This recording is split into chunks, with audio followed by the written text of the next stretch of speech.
eccoci giunti al nostro appuntamento mensile con il thriller, ovvero con il Patch Tuesday di Microsoft, in questo caso quello di giugno. Ebbene sì, esattamente una settimana fa è stato rilasciato questo aggiornamento colossale per Windows 10 e per Windows 11 che promette di tappare la bellezza di 51 falle di sicurezza, correggere diversi problemi su questi sistemi operativi ed introdurre anche qualche piccola novità. Ho pensato bene di testarlo su tutte le mie macchine fisiche, sulle macchine di diversi poveri ignari clienti ed anche su diverse macchine virtuali, per cercare di capire quali e quanti problemi dessero questi aggiornamenti. Sarà andata bene? Sarà andata male? Scopriamolo insieme. E quindi, se ti senti pronto, iniziamo! Trattandosi di video flash, andiamo immediatamente al punto e lo facciamo grazie all'articolo di Hardware Upgrade che ci ha parlato di questo aggiornamento. Andiamo a vedere cosa si dice. Come ogni secondo martedì del mese, Microsoft ha dato il via alla distribuzione dei suoi aggiornamenti di sicurezza destinati a risolvere diverse vulnerabilità nei suoi prodotti software, fra cui i sistemi operativi Windows e la suite di produttività Microsoft Office. Il Patch Tuesday di questo mese ha affrontato un totale di 51 bug e vulnerabilità, molti dei quali avrebbero potuto essere sfruttati da malintenzionati per compromettere i sistemi degli utenti. Continuando nella lettura, vediamo che tra le vulnerabilità risolte 18 riguardavano l'esecuzione di codice remoto, un tipo di falla particolarmente pericolosa che consente agli aggressori di eseguire codice dannoso sui sistemi target anche se non si ha l'accesso fisico su questi ultimi. Inoltre, una delle vulnerabilità corrette era una zero day precedentemente divulgata pubblicamente, utilizzata peraltro all'interno dell'attacco Keytrap, che riguardava una debolezza del protocollo DNS. Cominciamo quindi ad analizzare la situazione partendo da Windows 11 sempre con l'aiuto di Hardware Upgrade per poi andare a vedere la situazione nel dettaglio sulla nostra macchina.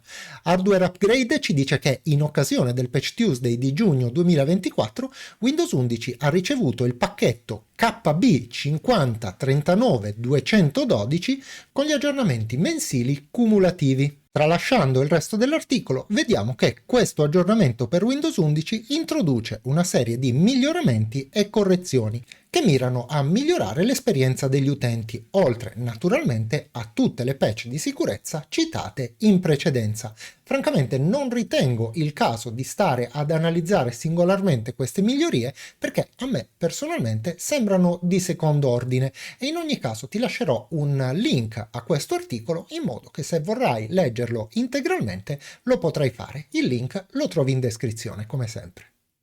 Per quanto riguarda invece eventuali problemi creati da questo aggiornamento, devo dire che l'ho installato su questa macchina virtuale su cui abbiamo lavorato fino ad ora, l'ho installato su altre macchine virtuali, l'ho provato su un discreto numero di macchine fisiche e su nessuna di queste ho avuto problemi. Questo per quanto concerne Windows 11 e quindi mi sento di consigliarti a cuor leggero la sua installazione e in ogni caso se dovessi rilevare qualcosa di strano, ti prego di farmelo sapere nei commenti. E veniamo invece a quello che possiamo considerare il tasto dolente per quanto concerne il Patch Tuesday di giugno, ovvero Windows 10. Ma tanto per cominciare andiamo a leggere cosa ne dice sempre la nostra rivista Hardware Upgrade.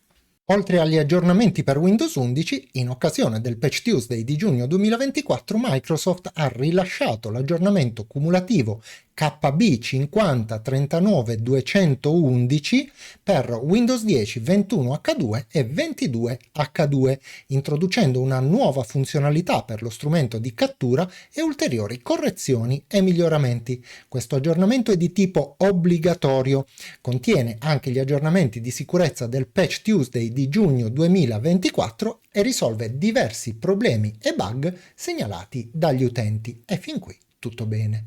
L'articolo prosegue dicendo che l'aggiornamento include 12 correzioni e miglioramenti mirati a risolvere problemi segnalati dagli utenti. Tra questi spicca la risoluzione di un problema che causava la visualizzazione di finestre nascoste senza contenuto durante la condivisione dello schermo con determinate applicazioni. Inoltre, come potrai leggere nell'articolo per esteso, anche questo te lo lascerò nella descrizione di questo video, vedrai che verranno corretti una serie di problemi che tuttavia erano già stati affrontati in alcuni aggiornamenti opzionali presenti precedentemente nel mese di maggio. Inoltre Microsoft ha dichiarato che purtroppo, nonostante l'aggiornamento, rimarranno alcuni problemi noti di vecchia data su Windows 10, come ad esempio lo strano comportamento delle icone, guarda un po', di Copilot, che passano da un monitor all'altro, e l'incompatibilità, sempre del solito Copilot, con la barra delle applicazioni posizionata verticalmente sui lati dello schermo. Inoltre, gli utenti potrebbero riscontrare errori durante la modifica delle immagini dell'account, come già sapevamo, e problemi con Microsoft Connected Cache, il famoso MCC. L'articolo si conclude specificando che l'aggiornamento porta Windows 10 nella versione 22H2 alla build 190.45.4529, mentre Windows 10 21H2 viene portato alla build 190.44.4529. Ma cosa succede nella pratica? Chi lo sa, chi lo sa. Io lo so cosa fa Microsoft.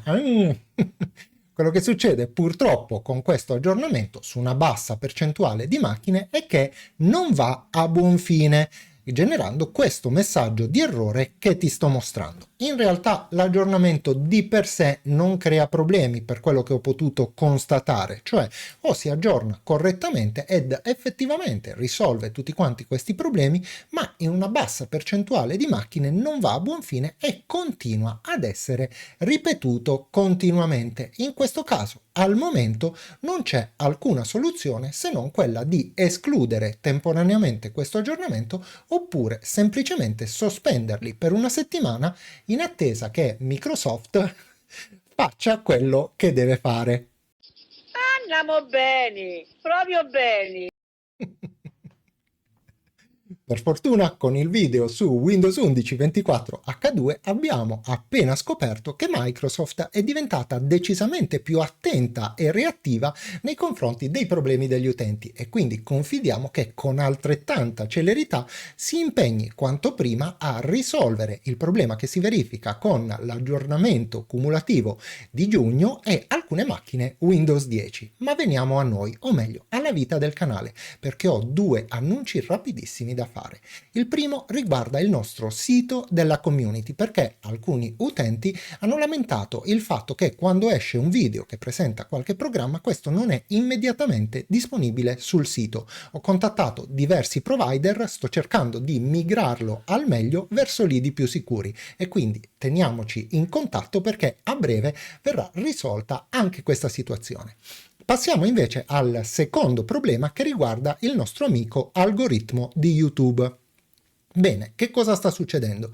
Succede che purtroppo, dopo tutti i sondaggi che abbiamo fatto in community, a lui i nostri nuovi orari di programmazione non piacciono affatto e quindi ci sta un pochino penalizzando i video.